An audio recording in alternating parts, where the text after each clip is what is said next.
In this video, I will show you how to buy the S&P 500 on Robinhood. To do this, what you want to do is just open up the Robinhood app or website, and then from there in the top click on the search icon, and here you just want to search for whichever one you want to buy.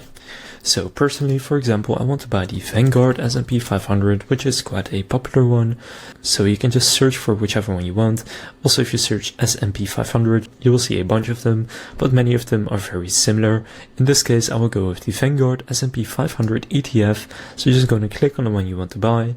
From there, you can see its price history and all of that, as well as what exactly is in the fund.